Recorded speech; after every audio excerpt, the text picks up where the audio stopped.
ठाकुर जी को दो लीलाएं एक साथ करनी थी। एक तो गोविंद दास के संग सुख लेना है, और एक झाड़ू लगाने वाला गिरिराज जी की तलहटी में झाड़ू लगाता था, उसको मंदिर में प्रवेश नहीं करने देते थे लोग। तो वो बेचारा बाहर खड़ा खड़ा ही दर्शनार्थियों से पूछता था कि ठाकुर जी दिख कैसे रहे हैं, मुझे ये बता दो। दर्शनार्थी आकर के बताते थे नीली नीली ठाकुर जी ने बाघा पहना है, गले में मोतियों की माला है, मकराकृत कुंडल है, ऐसा टिपारा ठाकुर जी के सिर पर रखा है और ऐसा ठाकुर जी का श्रृंगार है।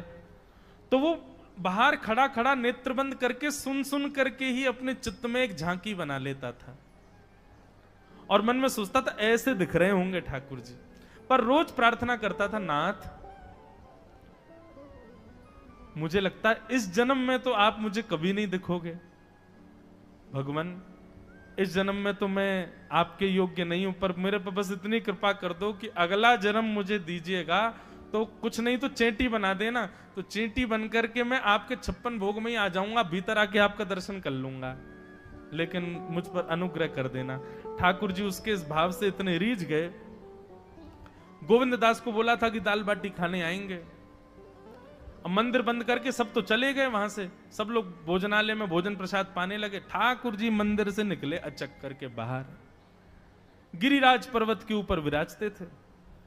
जैसे ही बाहर निकल करके आए तो गिरिराज पर्वत के नीचे ही वही झाड़ू लगाने वाला उन नेत्रों से आंसू बह रहे थे। ठाकुर जी का चिंतन कर रहा था, आज ठाकुर जी ऐसे दिख रहे हैं, आज नीली पोशाक पहनी है, सिर पर चांदी का मुकुट पहना है, ठाकुर जी ने आज गुलाब का इत्र लगाया है, ठाकुर जी के ऐसे ऐसे मकराकृत ठाकुर जी के कटाक्ष, वो सब चिंतन कर रहा था।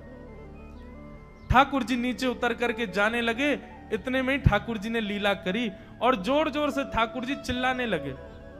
अरे जल्दी ते आइयो, देखियो मेरे पाम में कांटो लग गयो, अरे जल्दी ते कोई आओ या कांटे को निकारो, मुझको तो बहुत दर्द है रो है, अरे भैया जल्दी आओ जल्दी आओ।